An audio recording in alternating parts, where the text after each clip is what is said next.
जय श्री कृष्ण। नमस्कार। श्रीमद् भगवद गीता के अध्ययन की श्रृंखला में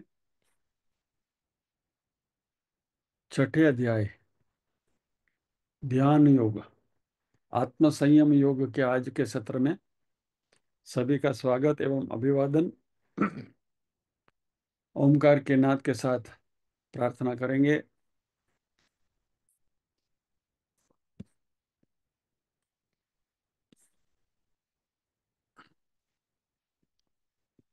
ओम।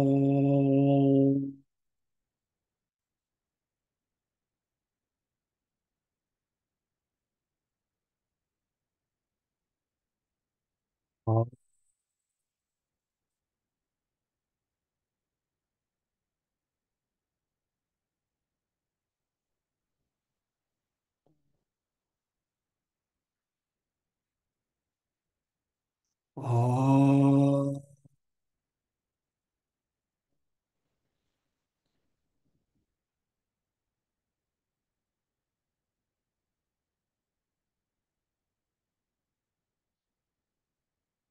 वक्रतुंड महाकाय सूर्यकोटि समप्रभ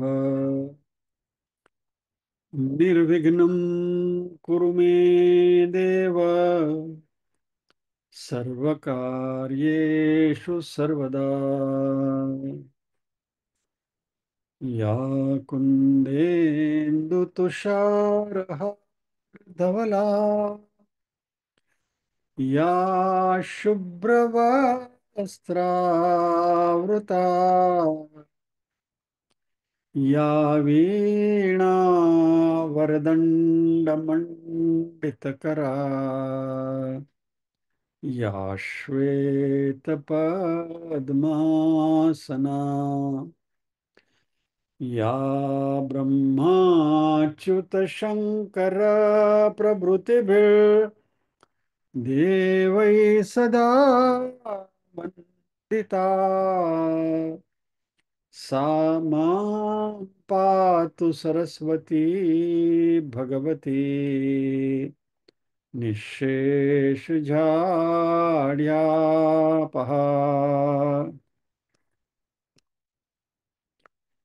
वसुदेवसुतं देवं कंसचाणूरमर्दनं देवकी परमानन्दं कृष्णं वन्दे जगद्गुरुम्।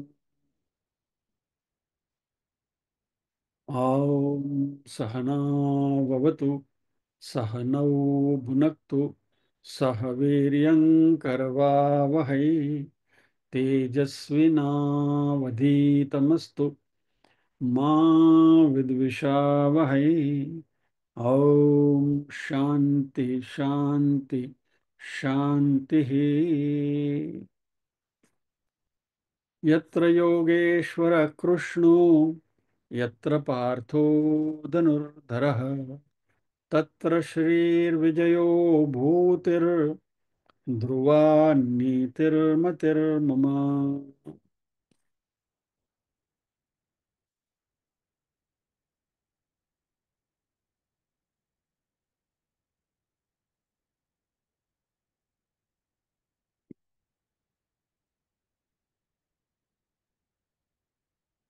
नीरूबेन के यहाँ नेटवर्क का प्रॉब्लम होने की वजह से पारायण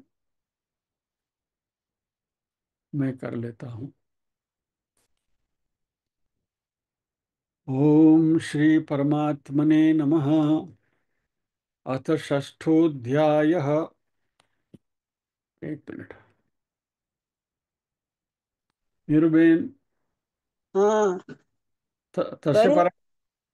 હા હા તો 25 અત્યારે તો શ્લોક છે. અત્યારે છે તો ચાલુ રાખો. ચાલો 25 શ્લોક કરવાના છે.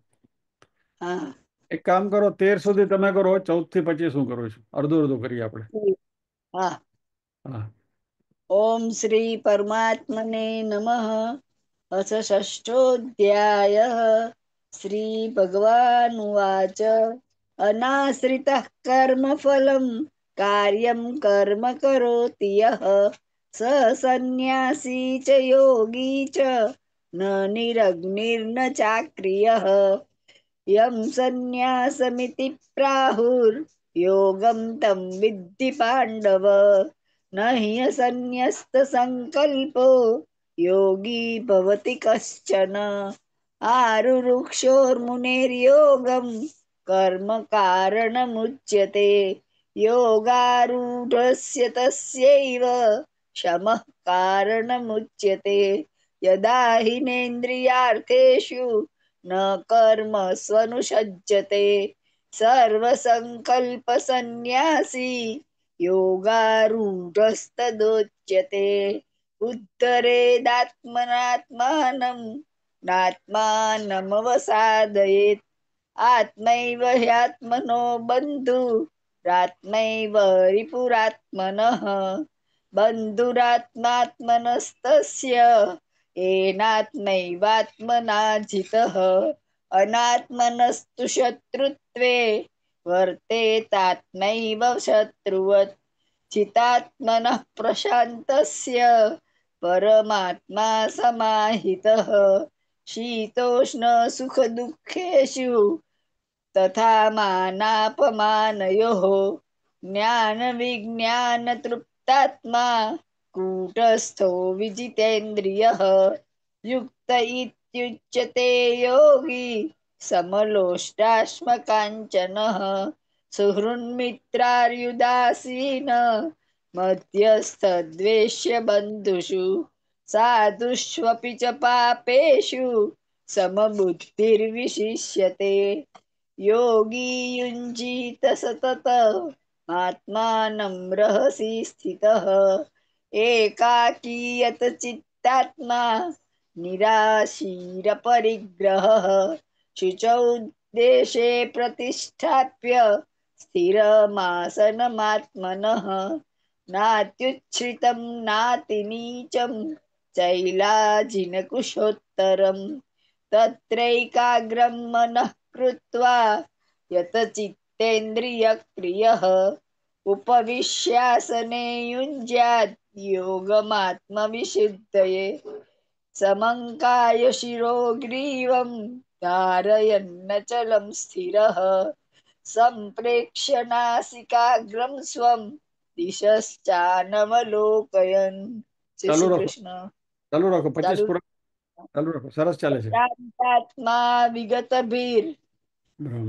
प्रशान्तात्मा विगतभीर्ब्रह्मचारी व्रते स्थितः मनः संयम्य मच्चित्तो युक्त आसीत मत्परः युञ्जन्नेवं सदात्मानं योगी नियतमानसः शान्तिं निर्वाणपरमां मत्संस्थामधिगच्छति नात्यस्नतस्तु योगोऽस्ति न चैकान्तमनश्नतः न चाति स्वप्नशीलस्य जाग्रतो नैव चार्जुन युक्ताहारविहारस्य युक्तचेष्टस्य कर्मसु युक्तस्वप्नावबोधस्य योगो भवति दुःखः यदा विनियतं चित्तम् आत्मन्येवावतिष्ठते निःस्पृहः सर्वकामेभ्यो युक्त इत्युच्यते तदा यथा दीपो निवातस्थो नेङ्गते सोपमा स्मृता योगिनो यतचित्तस्य युञ्जतो योगमात्मनः यत्रो परमते चित्तं निरुद्धं योगसेवया यत्र चैवात्मनात्मानं पश्यन्नात्मनि तुष्यति सुखमात्यन्तिकं यत्तद् बुद्धिग्राह्यमतीन्द्रियं वेत्ति यत्र न चैवायं स्थितश्चलति तत्त्वतः यं लब्ध्वा चापरं लाभं मन्यते नाधिकं ततः यस्मिन् स्थितो न दुःखेन गुरुणापि विचाल्यते तं विद्यात् दुःखसंयोग वियोगं योगसंज्ञितम् स निश्चयेन योक्तव्यो योगो निर्विण्ण चेतसा संगम संकल्प प्रभवान् कामां त्यक्त्वा संकल्प प्रभवान् कामां त्यक्त्वा सर्वान् शेषतः मनसैवेन्द्रियग्रामं विनियम्य समन्ततः शनैः शनैर्परमेत् बुद्ध्या धृतिगृहीतया आत्मसंस्थं मनः कृत्वा न किंचिदपि चिंतयेत्। जय श्री कृष्ण भाई। कृष्ण बहन, जय श्री कृष्ण। हाँ, आज नीरूबेन के कंठ और नीरूबेन के नेटवर्क दोनों ने साथ दिया। हाँ, भगवान ने कराया। भगवान ने कहा। जय श्री कृष्ण बहन। काना ने। कांजी कृपा, कांजी कृपा। आपकी कृपा। जय श्री कृष्ण।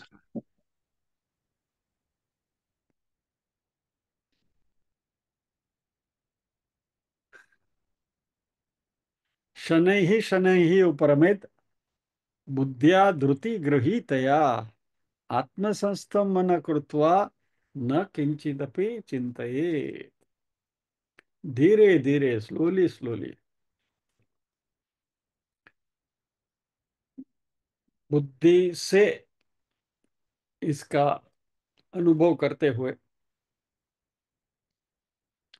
मन को आत्मा में स्थिर रखते हुए और किसी चीज के बारे में सोचना नहीं है। 24वें श्लोक का कंटिन्यूएशन है। 24वें श्लोक में भगवान ने कहा, संकल्प प्रभवान कामान त्यक्त्वा सर्वान अशेषतः। संकल्प से जो कामनाएं हमारे मन में जगती हैं, वो सारी कामनाओं को जड़ मूल से अशेषतः बिल्कुल निर्मूल करते हुए मन सेवेंद्रिय ग्रामम विनियम्य समन्ततम, मन और उससे इंद्रिय के समूह को अच्छी तरह से विनियम्य कंट्रोल करते समता से शनै ही उपरमेत बुद्धिया धृति गृहीतया, धीरे धीरे बुद्धि से इसकी अनुभूति करते हुए मन को आत्मा में स्थिर करके और किसी बाबत में सोचना नहीं है। ये ध्यान की प्रक्रिया यहाँ भगवान समझा रहे हैं।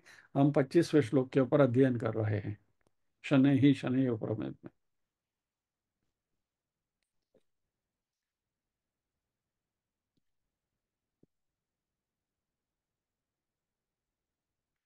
गत सत्र में हमने ध्यान के बारे में कुछ बातें करी थी। इसमें खास करके धारणा ध्यान की जो बातें पतंजलि के योग सूत्र के मुताबिक, उस ध्यान में विचार शून्य मन की बात आती है। और यहाँ वेदांत का जो ध्यान की बात हम कर रहे हैं, वहाँ विचार शून्य मन की बात हम नहीं करते हैं। बट फिर भी जो भी प्रकार का हम ध्यान करते हैं, उस ध्यान में जब भी मन लग जाता है तो एक प्रकार का आनंद होता है। और मांडुक्य कारिका में गौड़पादाचार्य जी ने कहा है कि ऐसे आनंद की अनुभूति करते रहना वो भी विघ्न है, क्योंकि वो रसास्वाद है। और यदि उसमें हम अटक गए, उसमें जो आनंद मिल रहा है उस आनंद की अनुभूति करते रह गए, तो जो आत्म तत्व का ध्यान करना है और आत्म तत्व की अनुभूति करनी है, उस अनुभूति से हम वंचित रह जाएंगे। इसलिए this is also an obstacle. तो वेदांतिक मेडिटेशन जो है जिसकी हम बात कर रहे हैं, वह हमें जो ज्ञान होता है उस ज्ञान को आत्मसात करना है। अंग्रेजी में यदि कहें तो you have to own up that knowledge और दैट विजडम, कि जो में अनुभूति हुई है वो अनुभूति हमारी है। उस हमारी अनुभूति को आत्मसात करना है। और कोई खास अनुभव की या तो कोई चमत्कार की हमें कोई अपेक्षा नहीं करनी है, और ऐसी कोई घटना घटी तो उसके ऊपर दुर्लक्ष करना है। क्योंकि ये अनुभूतियां जो है वो आने आने जाने वाली हैं, आएंगी जाएंगी, ये टिकेगी नहीं।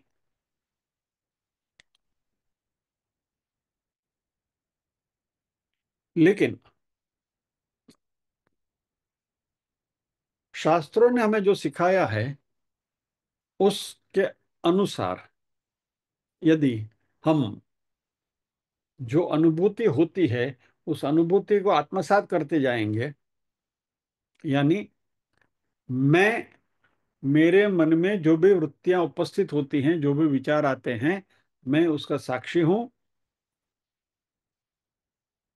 और ये जो सारे विचार आते हैं या तो जो सारी अनुभूतियां होती हैं, इवन आनंद की भी जो अनुभूति होती है, यह कुछ मेरा नहीं है, मैं मात्र उनका साक्षी हूं। ऐसा बार बार सोचते रहना है। यहां तक हमने किया था, थोड़ा रिकेप्चुलेट कर लिया। तो अभी कृष्ण कहते हैं शनैः शनैः उपरमेद। हमें धीरे धीरे अपने आप को इन सारी चीजों से अलग करते जाना है, उपरमेद, उपराम करना है। We have to get detached from all this, however pleasant experience it may be. But ये सारी चीजें जो टेम्पररी हैं वह अनात्मा है, और इसलिए इनसे हमें धीरे धीरे मुक्त होना है। शनैः ही उपरमेद, वी हैव टू विड्रॉ। और कैसे? बुद्धिया, बुद्धि की मदद से। बुद्धि की तीसरी विभक्ति, instrument, current, with the help of our बुद्धि यानी कि इंटेलेक्ट। और ये बुद्धि की मदद हमें क्यों लेनी चाहिए? क्योंकि शास्त्र हमें जो सिखाता है, वह शास्त्र का जो ज्ञान है वो आत्मसात करने के लिए हमारे पास बुद्धि ही एक ऐसा इंस्ट्रूमेंट है जिससे हम इस ज्ञान को पचा सकते हैं, आत्मसात कर सकते हैं। इसलिए बुद्धि।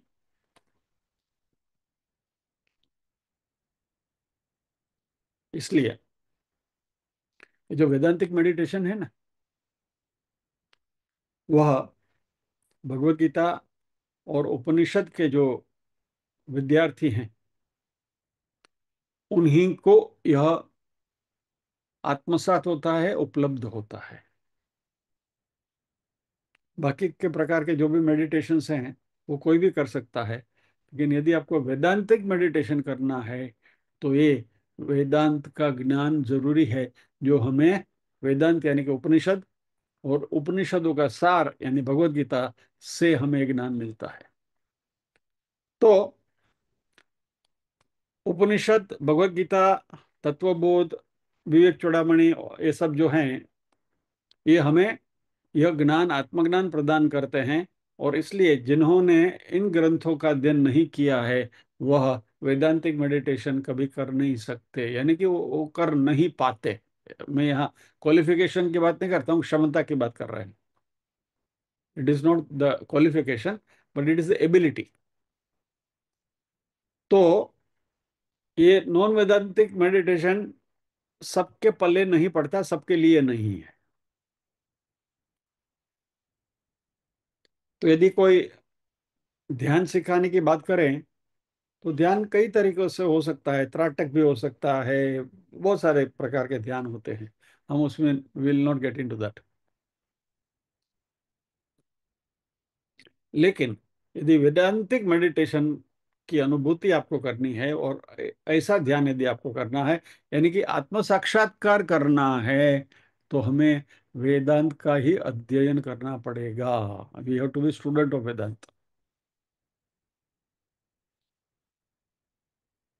तो भगवान यह कह रहे बुद्धिया, बुद्धि के साथ, बुद्धि का सहारा लेते हुए। और ये बुद्धि के द्वारा हमें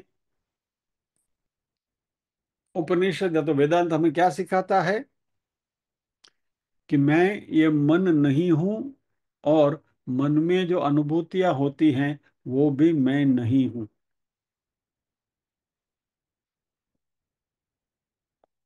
और बहुत अच्छी बात भगवान ने यहां करी है, beautiful word he has used. बुद्धिया, बुद्धि से जरूर, बुद्धि यानी वेदांत का जो नॉलेज है, जो ज्ञान है, वो बुद्धि ही आत्मसात करती है, बुद्धि ही उसको पचाती है।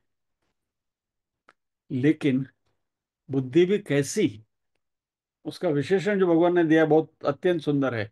धृति ग्रहितया, यानी ऐसी बुद्धि जो हमारी विल पावर से मजबूत हुई हो। यानी हमारे में ये जो निश्चयात्मक भाव यदि नहीं है, विल पावर नहीं है, तो ये बुद्धि भी ज्यादा मदद नहीं कर पाएगी। क्योंकि ये बात खास ध्यान में रखनी है धुतरी गुरुविद्या के संदर्भ में, कि हमारे पास कई कई प्रलोभन आ सकते हैं। और खास करके इस प्रकार का ध्यान का जब भी हम प्रयोग करते हैं, अनुभव करते हैं, तभी हमें कुछ सिद्धियां भी मिलने लगती हैं। और ऐसी सिद्धियां जब भी मिल जाएं तो हमारा मन विचलित हो सकता है। और ये विचलित हुआ जो मन है, वह फोकस नहीं कर सकता, आत्म तत्व के ऊपर केंद्रित नहीं हो सकता। It has to be laser pointed focus. किसी भी प्रकार का डिस्ट्रैक्शन इज नॉट परमिटेड। बहुत सारे प्रलोभन आ सकते हैं कि भाई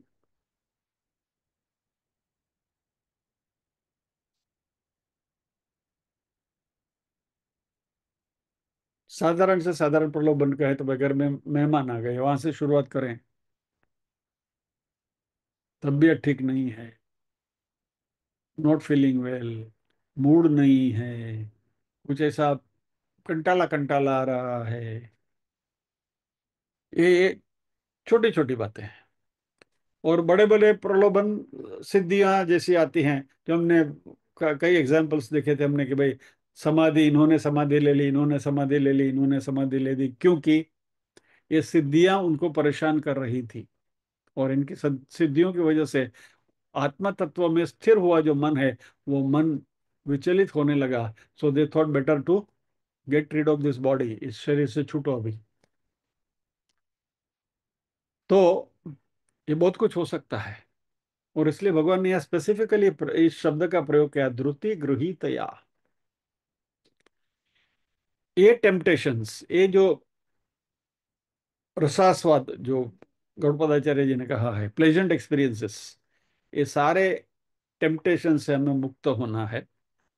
और ये सभी टेम्पटेशंस अनात्मा है। फिर ये सुखद हो या दुखद हो, लेकिन ये सब आत्मा से संलग्न नहीं है। और anything that is not associated with आत्मा इज अनात्मा। और ये सारे अनात्मा पैरामीटर से हमें दूर रहना है।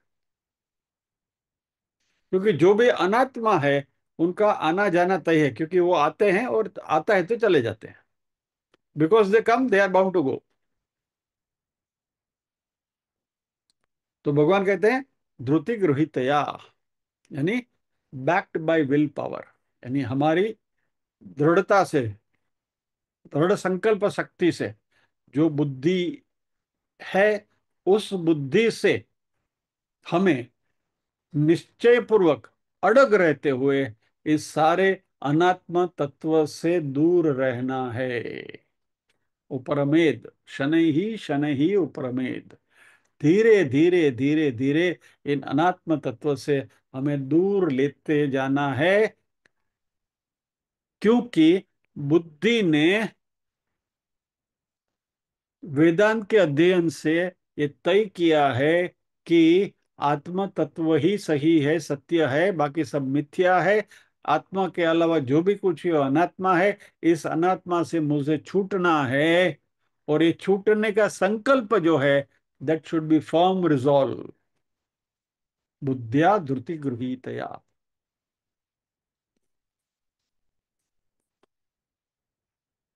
तो फिर करना क्या है, भगवान उसका भी उपाय बताया है। बुद्धिया धृति गृहीतया शनै शनै उपरमेत, फिर करेंगे क्या? तो अगर आत्मसंस्थम मन कृत्वा, मन को आत्मा में बिठाकर, आत्मसंस्थम मनः कृत्वा, यानी माइंड शुड अबाइड इन आत्मा, इट शुड रिसाइड इन आत्मा, इट शुड स्टे इन आत्मा। मन आत्मा के ऊपर स्थिर हो जाना चाहिए, माइंड शुड रेस्ट ऑन आत्मा। तो भैया प्रश्न ये उठेगा कि भैया ये आत्मा जो है, आत्मा में मन कैसे रहेगा? स्टेप बाय स्टेप हम जा रहे हैं ना। शनै ही उपरमेद, धीरे धीरे हटाइए अनात्मा से। कैसे? बुद्धिया धृति गृहीतया, फर्म रिजोल्व के साथ, बुद्धि के साथ। किस बुद्धि ने? जिसने वेदांत का अध्ययन किया है, ऐसी बुद्धि का सहारा लेते हुए, बुद्धिया धृति गृहीतया, तीसरी विभक्ति है, याद रखिए, करण है, इंस्ट्रूमेंट है। तो उस इंस्ट्रूमेंट के द्वारा ज्ञान प्राप्त करके, आत्मसंस्थ मन कृत्वा, मन को आत्मा में रखते हुए। तो मन को आत्मा में रखेंगे कैसे? मान लीजिए कि यहां मेरा हाथ है, और मेरे हाथ में चल छोटी सी चीज रखता हूं, ये पेन है। तो ये जो पेन है, ये मेरे हाथ में है, बराबर। तो समझ लीजिए कि जो पेन है वो मन है, और ये हाथ है, आत्मा है। तो आत्मा संस्थ मन कृत्वा, यानी कि मन कहीं और है, उसको उधर से उठाकर यहाँ आत्मा के ऊपर रख दें, ऐसा करना है क्या? Hope you understand what I am trying to show, बराबर। यानी मन और आत्मा कोई ऐसी भौतिक चीजें नहीं है कि एक को उठाकर दूसरे के ऊपर रख दे।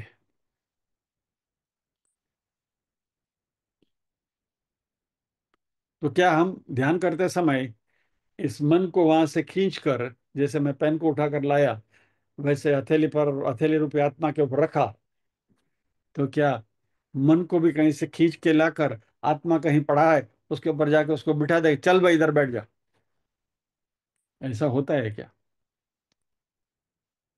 अभी आत्मा का स्वरूप तो हमें मालूम है। फिर से वही श्लोक, अच्छेद्योयम अदाह्योयम अक्लेद्यो शोष्येव च नित्य सर्वगत स्थाणुरचलोयम सनातन। उसमें बाकी के सारे फ्रेजेस को अभी भूल जाइए, खाली सर्वगता को पकड़ के रखिए। सर्वगता इज ऑल परवेडिंग, यानी आत्मा तो सभी जगह पर है, चैतन्य तो सभी जगह पर विलस रहा है, ऑल परवेडिंग कॉन्शियसनेस। तो ऐसी कोई जगह नहीं है जहां ये आत्म तत्व नहीं है। तो मन को तो आप कहीं मन कहीं भी वो आत्म तत्व में ही है, वेर एवर इट इज। तो मन को वहां से लाकर आत्म तत्व में बिठाना नहीं है।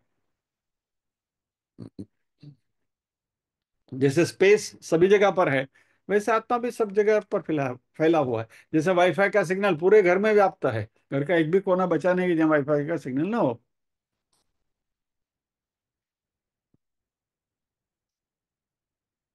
तो ये आत्मसंस्थ मनकृता का अर्थ क्या है?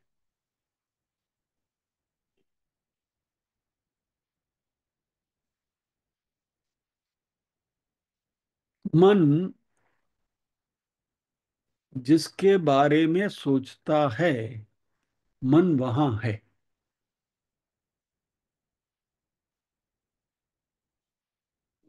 अभी आपके साथ बात बात करते हुए मैं ऐसा सोचूं कि अमेरिका में सुबह के 8 बजे हैं,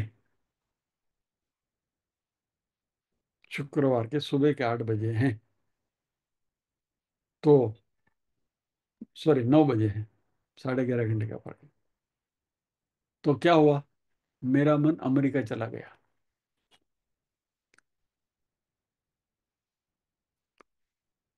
या तो मैं ऐसा कहूं कि हरि जी के पीछे बैकग्राउंड में जो घड़े का पिक्चर है, और उसके अंदर जो लाल कलर का हार फूल वगैरह दिखाई दे रहा है, बहुत सुंदर है। तो क्या हुआ? मेरा मन हरि जी की बगल में जाकर बैठ गया, राइट। यानी हम जिसके बारे में सोचते हैं, मन वहां चला गया। तो और मन की गति तो बहुत तेज है। इसलिए तो हनुमान जी को कहा है ना कि मनोजवम मारुततुल्य वेगम जितेंद्रियम बुद्धिमताम वरिष्ठम। मन की स्पीड से हनुमान जी विचरते हैं। तो ये मन तो कहीं भी जा सकता है, in a fraction of a second, आंख मूंदते हुए कहीं भी पहुंच सकता है। तो ये मन जहां है, वहां से उसको हटाकर आत्म तत्व में उसको स्थिर करना। यानी मन जो भी चीज के बारे में सोच रहा है, वो सारी चीजों से, वो सारी चीजों को मन से हटाकर मात्र और मात्र आत्म तत्व का ही विचार मन में आए, उभरे और स्थिर रहें। ऐसी स्थिति को हमें ध्यान करते हुए पैदा करना है। And this is वेदांतिक meditation precisely.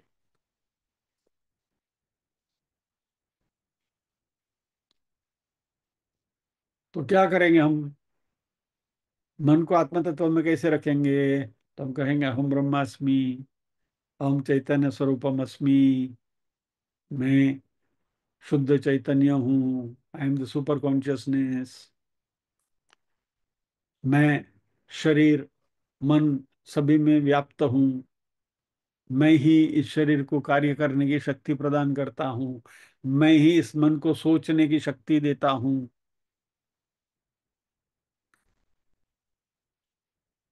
मेरा शरीर है, मेरा मन जो है, वह तो मात्र इस संसार की अनुभूति कराने के लिए साधन है। लेकिन ये अनुभूति करने की जो शक्ति है, क्षमता है, वो मैं प्रदान करता हूँ।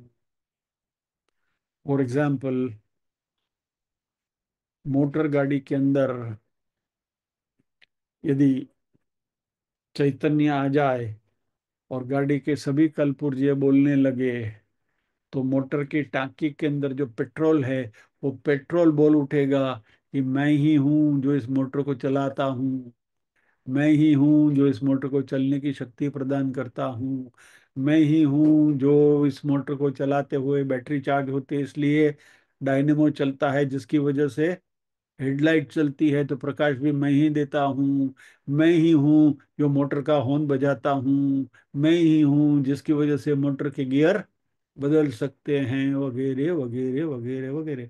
यानी कि गाड़ी की टांकी में जो पेट्रोल है, जो शक्ति प्रदान करता है मोटर को चलने की, वो पेट्रोल जब भी सोचने लगे कि ये सब मैं करता हूँ, ऐसे ही हमारा चैतन्य जो है, कॉन्शियसनेस जो है, वह इस शरीर रूपी मोटर को चलायमान करता है। और यह आत्म तत्व पेट्रोल कहता है कि इन सबको शक्ति मैं प्रदान करता हूँ। मन को सोचने की, बुद्धि को सोचने की, ग्रहण करने की, गृहीतया, आंख को देखने की, कान को सुनने की, जिह्वा को बोलने की, वगैरह वगैरह। जो भी कुछ हो रहा है, ये मेरी शक्ति की वजह से हो रहा है। यानी कि आई एम दैट कॉन्शियसनेस। मैं वो चैतन्य हूं जो इस पूरे संघाड़े के पीछे विद्यमान हूं। ये सारी चीजें आने जाने वाली है, अनात्मा है। बराबर।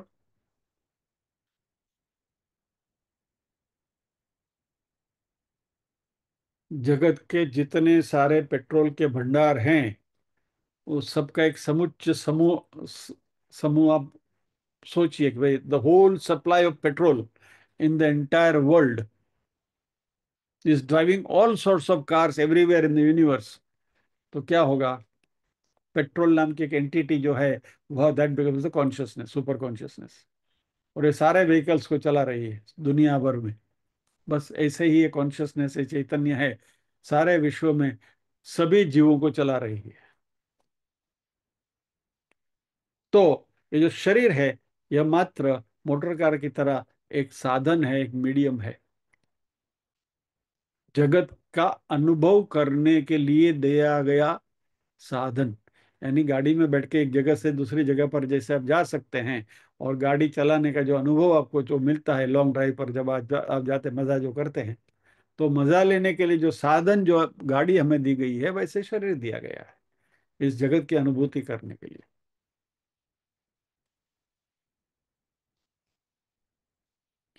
तो मांडुक्य उपनिषद में हमने इसके बारे में सोचा था। जागृति में हमें सब ये पता चलता है, स्वप्नावस्था और सुषुप्ति में हमें इसकी अनुभूति नहीं होती, लेकिन फिर भी तीनों अवस्थाओं में यह कॉन्शियसनेस यानी कि ये चैतन्य विद्यमान है, उसकी अनुभूति हो या ना हो। तो ये अनुभव आते जाते रहते हैं, लेकिन वो अनुभव कराने वाली जो शक्ति, अनुभव करने की क्षमता प्रदान करने वाली शक्ति जो है चैतन्य, वह वही की वही है। और वह मैं हूं, दैट इज मी, ये आत्मा है। यानी मन को अभी जो हमने सीखा, बुद्धि के द्वारा हमने सीखा, धृति गृहीतया, यानी कि ये जो हमने सीखा वही सही है, ऐसा निश्चय पूर्वक मानकर, उस बुद्धि से मानकर अभी मन से कहना है कि अभी देखो हमने ये सीखा कि ये आत्म तत्व है, ये चैतन्य है, ये सुपर कॉन्शियसनेस है, अभी तुम उसका ध्यान करो। यानी आत्मसंस्थम मन कृत्वा, कैसे? बुद्धिया धृति गृहीतया, शनै ही उपरमेद।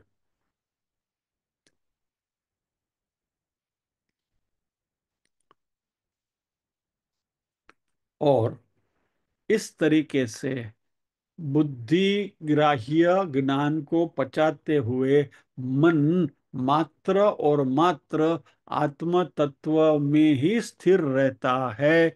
उसको अखंडाकार वृत्ति कहा गया है, क्योंकि उसमें दूसरी कोई वृत्ति उत्पन्न होती ही नहीं आत्मा के अलावा। No other thought, I will not use the word allowed to come, no other thought can come भी मैं यूज नहीं करूंगा, I will say no other thought will come. दूसरा कोई विचार आ नहीं सकता है, वो भी नहीं कहेंगे हम, क्योंकि अभी हमारा मन इस तरीके से ट्रेन हो गया है, इसी तरीके से शिक्षित हो गया है कि ये मन आत्म तत्व के अलावा और किसी के बारे में सोच ही नहीं सकता। अखंड आकार वृत्ति, अभी जब भी ये अखंड आकार वृत्ति बन जाती है, तभी कर्ता और कर्म, सब्जेक्ट और ऑब्जेक्ट का जो डिवीजन है मिट जाता है। क्योंकि अभी तक मन क्या कर रहा था? आत्म तत्व की शक्ति के द्वारा मन ये सोच रहा था कि ये मैं हूं, और सामने मेरा कंप्यूटर है। Simple example. तो सब्जेक्ट इज मी, देखने वाला मैं हूं, और सामने जो कंप्यूटर है उसको मैं देख रहा हूं, so that is the object.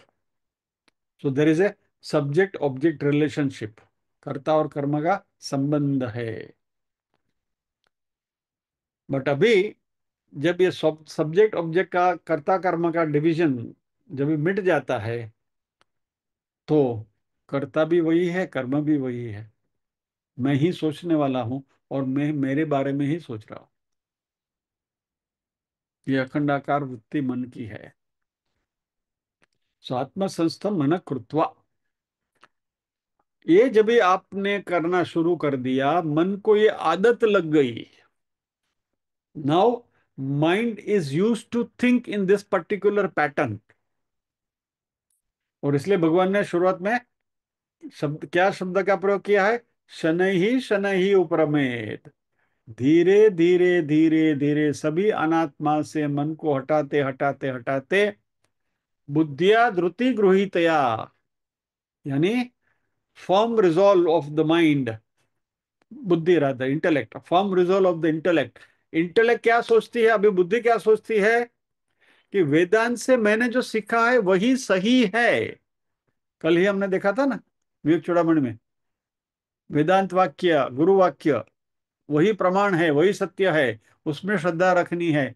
तो वेदांत वाक्य में श्रद्धा रखते हुए बुद्धि दृढ़ता से भी मानने लगी है कि जो वेदांत कहता है वही सही है। एंड देयरफॉर द बुद्धि नाउ डायरेक्ट्स द माइंड, मन को कहती है कि क्योंकि मैंने ये सीखा है और क्योंकि यही सही है, और आत्म तत्व जो है वही एक सत्य है, बाकी सब कुछ अनात्मा है जो मिथ्या है। इसलिए मिथ्या के बारे में सोचना बेकार है। मैं मात्र और मात्र सत्य के बारे में ही, ये मनवा तू सोचता रहे, ये बुद्धि मन को ऑर्डर करती है। और यह स्थिति आने के बाद मन को जब भी आत्म तत्व के बारे में ही सोचने की आदत लग चुकी है, तब क्या करना है, भगवान और राइडर रखते हैं। न किंचित अपि चिंतयेत।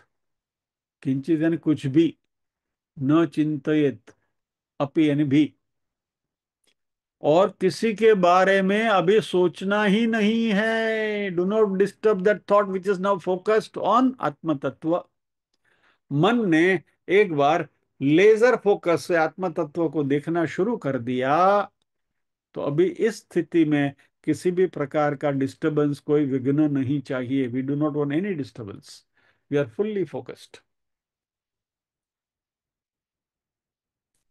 तो न किंचित अपि चिंतयेत यानी क्या, do not think anything else. What is anything else? Anything other than atma. जो भी अनात्मा है उसके बारे में सोचो मत।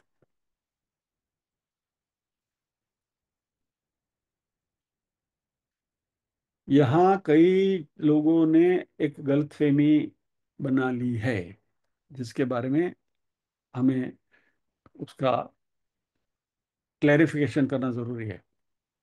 न किंचित अपि चिंतयत को किसी किसी टीकाकारों ने, कमेंटेटर्स ने इसका अर्थ ऐसा किया है, न किंचित अपि चिंतयत यानी कि मन में कोई विचार नहीं आना चाहिए, यानी कि come to the thoughtless state of the mind. ये गलती हमें नहीं करनी है। बार बार यहाँ ये बात कही जा रही है। नेवर, वेदांतिक मेडिटेशन की जब भी हम बात करते हैं, जब भी आत्मा संस्थम मनकृत्वा की बात करते हैं, जब भी आत्मा के बारे में सोचते हैं, तभी थॉटलेस माइंड का विचार मन में आना ही नहीं चाहिए। At that time mind can not remain thoughtless. Mind has to remain singly focused only on atma tattva. सो न किंचित अपि चिंतयेत का इसका अर्थ थॉटलेस माइंड नहीं है। वेदांतिक मेडिटेशन में इट इज नॉट अलाउड। तो इस ध्यान में, आत्म ध्यान में, आत्म तत्व के बारे में ही सोचना है। और यदि हम ये थॉटलेस माइंड के स्थिति में चले गए, तो उसको हमारे कई सिद्धों ने कहा है, they have used the terminology, it is a अंधी समाधि या तो ब्लाइंड समाधि, जड़ समाधि, अज्ञान समाधि इसको कहते हैं। क्योंकि उससे कोई फायदा नहीं होता। थॉटलेस माइंड से ज्यादा फायदा क्या होगा आपको? You will feel relaxed. मन थोड़ा हल्का महसूस होगा। क्योंकि मन को बहुत कुछ सोचने की आदत पड़ गई है ना, वजन ढोकर चलने की, ये विचार वो विचार वो विचार, हजार प्रकार के वजन मन के ऊपर ढोकर हम चलते हैं ना। तो सारा बोझा हमने हटा दिया, तो mind feels light, you feel relaxed.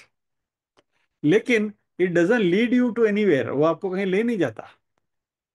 और इसलिए सच मेडिटेशन, थॉटलेस माइंड का जो मेडिटेशन है, that is a futile meditation.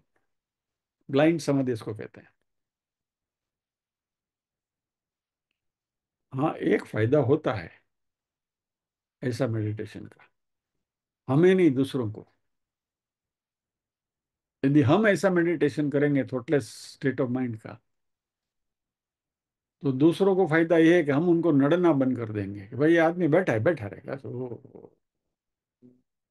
So the people in house will be happy कि चलो ये अभी हम हमको सताता नहीं है, बैठे रहने दो उसको। बियॉन्ड दैट आपको उसका कोई फायदा नहीं है। यानी शनैः शनैः उपरमेत् बुद्धिया धृति गृहीतया आत्मसंस्थम मन कृत्वा किंचित अपि न चिंतयेत।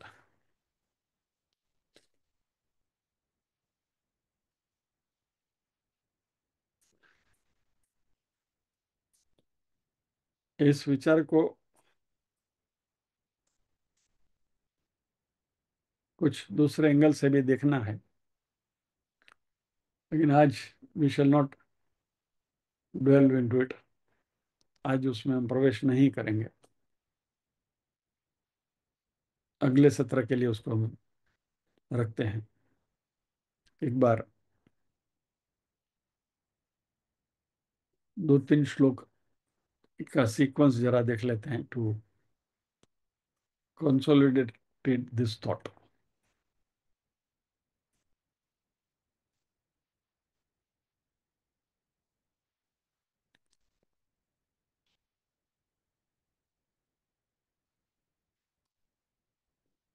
यहां से थोड़ा रिवीजन कर लेते हैं वेरी क्विकली, यानी ये थॉट को पूरा डेवलप कैसे किया है और कैसे आया है हमारे पास। 18वें श्लोक में भगवान ने कहा, यदा विनीतम चित्तम आत्मन्येव अवतिष्ठते। कंट्रोल किया गया चित्त जब भी आत्मा में ही स्थिर रहता है, निस्पृह सर्व कामेभ्य युक्त इत्युच्यते तदा, यानी सभी कामों में जिसकी स्पृहा नहीं है, जिसको कोई लेना देना नहीं है, one who is fully detach from all the कामनाएं, उसको युक्त यानी कि योगी कहा गया है। युक्त इति उच्यते तदा, यदा यानी जब ऐसा होता है तभी इस स्थिति को योगी की स्थिति कही गई है।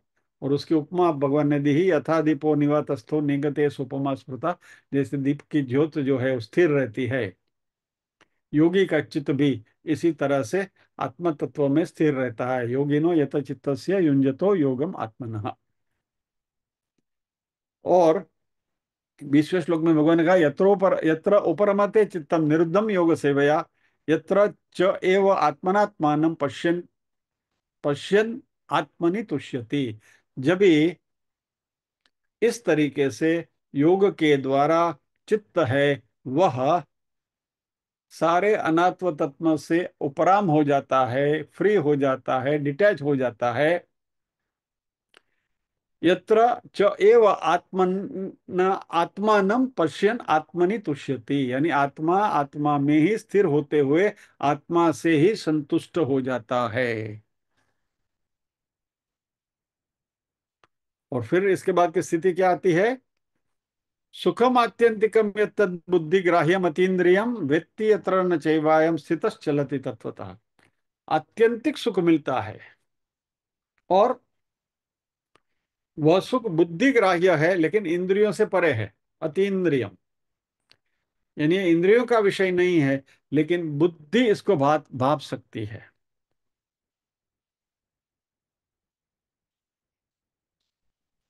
और इस स्थिति से जो तत्व के जानकार लोग हैं वह इसमें से चलायमान नहीं होते। और ये स्थिति पाकर क्या होता है? यम लब्ध्वा चापरम लाभम मन्यते नाधिकम ततः यस्मिन् स्थितो न दुखे न गुरुणापि विचाल्यते। इस स्थिति में जो योगी है वो इस स्थिति को प्राप्त करके यम लब्ध्वा न यम लब्ध्वा च अपरम लाभम मन्यते न अधिकम ततः, उसके मन में अभी इससे ज्यादा कोई लाभ नहीं है। There is no other gain beyond this. I reach to a superlative gain, कि इसके अलावा कुछ कुछ मिलने वाला नहीं है। इसलिए इस स्थिति में जो है वो न दुखे न गुरुणा अपि विचाल्यते, कितना भी बड़ा दुख पड़े तो दुख भी उनको इस स्थिति से विचलित नहीं कर सकता, क्योंकि ये सुख की टोच पर बैठ गया है जिसको अभी दुख छू भी नहीं सकता। और तम विद्यात दुख संयोग वियोगम योग संगीतम स निश्चयन युक्तव्य योगो निर्विण्ण चेतसा। दुख के संयोग का वियोग, यानी अभी दुख जिसको छू नहीं सकता। जैसे हम कहते हैं ना कि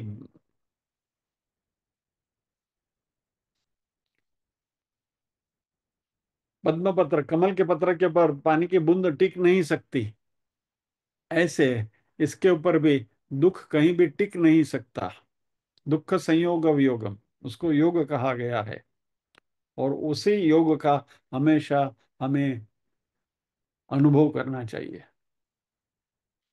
और 24वें श्लोक में भगवान ने कहा कि संकल्प प्रभवान कामान त्यक्ता सर्वान अशेषतः मनस मनसा एव इंद्रिय ग्रामम विनियम्य समन्ततः।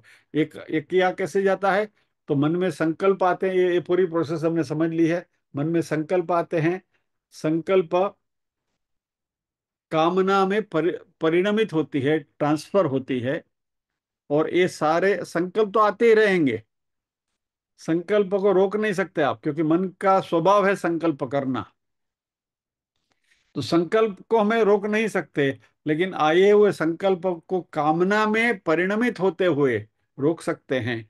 और ऐसी सारी कामनाओं को हमें त्यक्त्वा, छोड़कर, सर्वान अशेषतः, टोटली जीरो करना है। नो कामना, नो डिजायर, डिजायरलेसनेस स्थिति। और मन स मनसा इंद्रिय ग्राम विनियम्य समन्ततः, मन से इंद्रिय के समूह को अच्छी तरह से कंट्रोल में करके समता से, 25वें श्लोक में भगवान आए, शनै ही उपरमेत बुद्धिया धृति गृहीतया आत्मसंस्थम मन कृत्वा न किंचित अपि चिंतयेत। यानी यहाँ पूरी प्रोसेस भगवान ने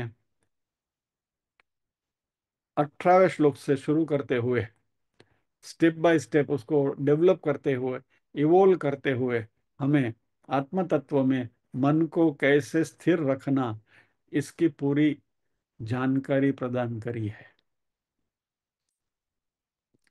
अब ये शनै शनै उपरमेत वाला जो पोर्शन है, उसके बारे में थोड़ा और भी विचार करना है, तात्विक रीत से विचार करना है, जो हम अगले सत्र में करेंगे। तो आज अभी हम यहाँ विराम लेते हैं। आई होप कि ये जो 18वें श्लोक से 25 तक का जो पूरा स्टेप बाय स्टेप हमने एक रिवीजन कर लिया, तो पूरा एक कैनवास बन गया, पूरा पिक्चर क्लियर हो गया कि वो how we are proceeding towards this. तो अभी अगले सत्र में ये पूरी बात और भी क्लियर शायद हो जाएगी। तो आज यहाँ विराम लेते हैं, प्रार्थना करेंगे।